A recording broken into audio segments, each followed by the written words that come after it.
kita tuh seringkali menilai diri kita dari kondisi saat ini. Kan itu namanya kondisi saat ini kan. Itu potret kita saat ini gitu.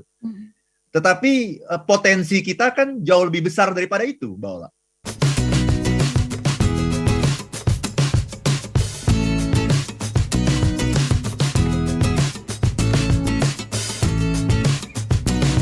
Nah, saya sudah bersama-sama dengan Pak Arfan Pradiansyah. Selamat pagi, Pak Arfan. Selamat pagi, Mbak Ola. Apa kabar hari ini? Ya, belum makan, belum sarapan, belum ngopi. sesuai dengan temanya, jadi coba menghayati gitu ya. Oke. Pak Arfan, gimana kabarnya? Sehat selalu ya, Mbak Ola ya. Sehat selalu, Bapak. Sehat selalu. Ya. Selalu sehat dan selalu bahagia. Iya, amin. Dua itu aja udah cukup, Mbak. Sehat, bahagia, itu dan udah cukup. Bahagia ya. Nah, pagi hari ini kami mau ngajak Anda untuk ngobrolin apa sih sebenarnya kekuatan yang terdapat di dalam kata belum. Pak Arfan, sebelum kita melaju membahas mengenai temanya, dari lagu dong ya kan. Tadi saya menyaksikan kayaknya Pak Arfan begitu menikmati gitu ya. Di bagian mana yang kayaknya not yet gitu. Baik, terima kasih banyak. Silakan Pak Arfan. Ya, lagu ini bercerita tentang seseorang yang benar-benar menikmati momen-momen terindah dalam hidupnya gitu. Iya. Ya. Dan apalagi ketika dia sedang menghabiskan waktu dengan orang yang tercinta gitu. Iya. Jadi dia mengatakan begini. Ini syairnya juga puitis nih. I know the stars are gonna leave us the later it gets. Aku tahu bahwa bintang-bintang akan pergi sebentar lagi. I know the moon is gonna disappear into the west. Aku tahu bulan akan segera menghilang di arah barat. I know the sun is gonna come and steal your silhouette. Aku tahu matahari akan segera terbit dan mencuri silhouette dirimu. But not yet, not yet, not yet, dia bilang gitu ya. Jadi dia punya kata kunci gitu ya, ketika dia, ini kan dalam bayangan dia ya, dalam imajinasi dia ya, ketika dia ingin situasi ini, kemesraan jangan cepat berlalu. Jangan gitu. cepat berlalu. Dia selalu bilang, not yet, not yet. Jadi itu kata kunci dia gitu. Belum. Ya, dengan mengatakan seperti itu, dia bisa tenang dan bisa menikmati momen-momen terindah dalam hidupnya gitu, Mbak Ola. Jadi ini kekuatan kata belum nih. Jadi kata belum tuh bagi si penulis lagu ini itu kata sakti gitu, ya. Baik. Not yet gitu, ya. Oke. Apakah not yet ini sebuah pelarian terhadap kenyataan gitu ya? Nanti kita gali lebih dalam. Siap, tapi Bola, ya. Kalau tadi Pak Arfan mengatakan saya nggak kepengen ini semuanya berlalu gitu, pengennya berlambat-lambat ya. Jadi ingat lagu kemesraan yang setiap kali kita mau selesai bikin acara pasti kita nyanyiin itu kan, benar nggak sih? Lagu yang abadi itu ya. Iya, seolah-olah kayaknya pengen ngulang lagi dari awal gitu ya, pengen tetap ada di situ. Oke, Pak Arfan bicara tentang kata belum, ini agak jarang loh kita memaknai ini gitu ya, sama seperti mungkin kata-kata lain yang sebenarnya juga cukup sakti dalam kehidupan kita. Nah, Pak Arfan, kalau berangkat dari lagu yang tadi ya, itu apakah kata belum di situ oleh si penulis nih gitu ya, itu menggambarkan karena dia sedang menahan sebuah kenyataan yang bakal terjadi, Pak Arfan? Ya, itu namanya juga lagu ya. Ya. Dia berimajinasi gitu bahwa segala sesuatu itu bisa dikendalikan dengan kata belum gitu. Jadi ketika dia bilang belum, ya kayaknya tuh langsung pause gitu ya. Kalau tombol pause tuh dipencet gitu, jadi berhenti semuanya gitu.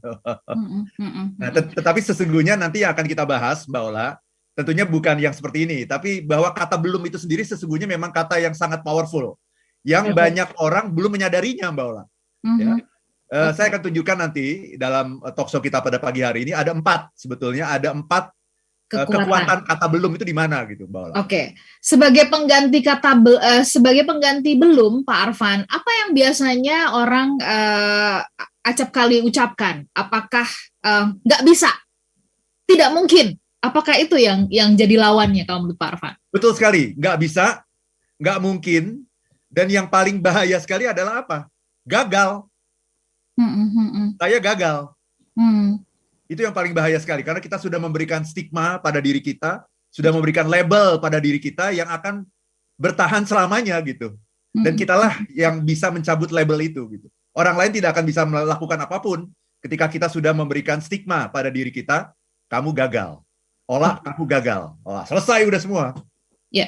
Ya. Itu, Oke. Baik. Pak Arfan, sebelum Pak Arfan ungkapkan ada 4 tadi gitu ya, saya tertarik ingin tahu latar belakang. Kalau menurut Bapak, kenapa mudah sekali gitu ya, kebanyakan dari kita atau ketika ada situasi tertekankah sehingga kemudian untuk ya artinya sebagai excuse kita mengatakan enggak mungkin, enggak bisa atau enggak kayaknya enggak mungkin deh gitu. Saya udah gagal deh. Apa menurut Pak Arfan? Silakan. Ya, terima kasih Mbak Ola ya.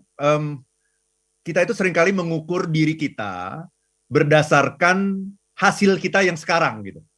Oke. Ya, ya. Jadi kalau misalnya kita tes katakanlah tes bahasa Inggris gitu ya, kita tes ya.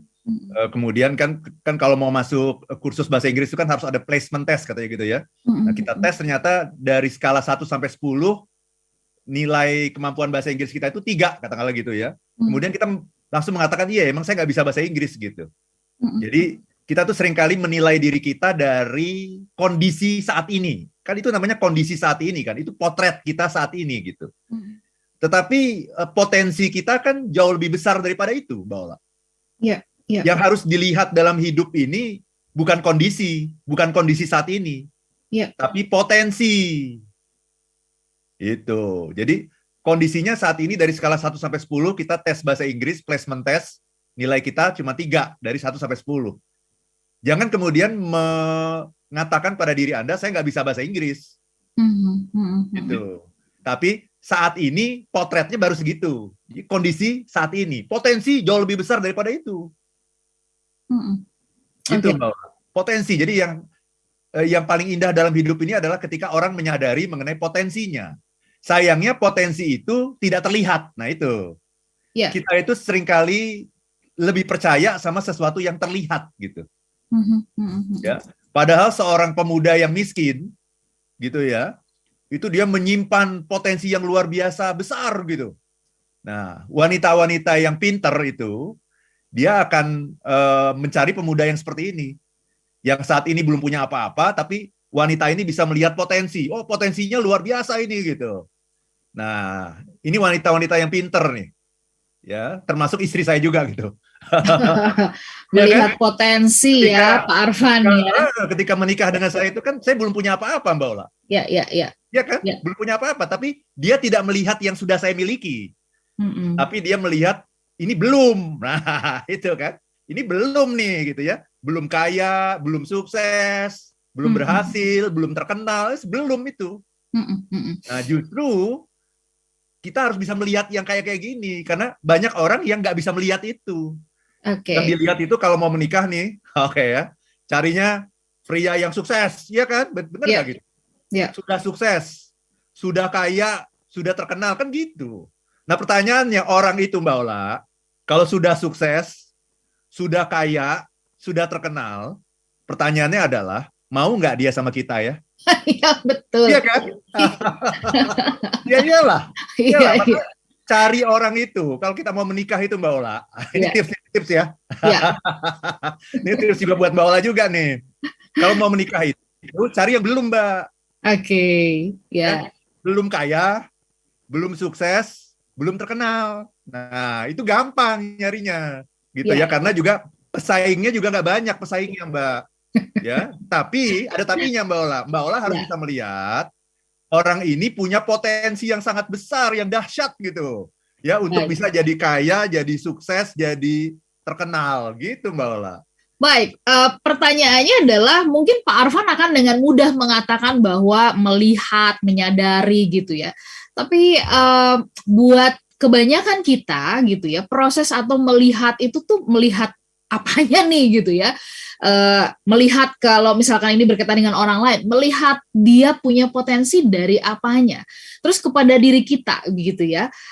Mungkin Pak Arfan mengatakan bahwa kita perlu menyadari kita punya potensi besar. Nah, ini persoalan yang kalau menurut saya gitu ya, menemukan ada banyak kita yang merasa bahwa saya punya apa gitu. Nah, menyadarinya ini bagaimana gitu bisa seperti itu Pak Arfan. Silakan. Mungkin ada rumus-rumus dari Pak Arfan.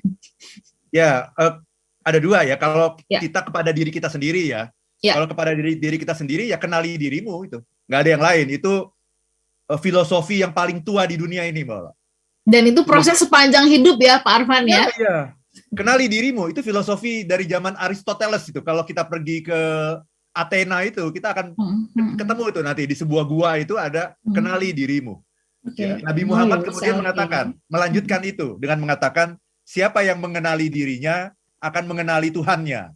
Nah, seperti itu. Jadi ini dalam sekali. Jadi kalau untuk diri kita sendiri ya, kenali dirimu. Gitu. Dan proses pengenalan diri itu ya sampai akhir hayat gitu.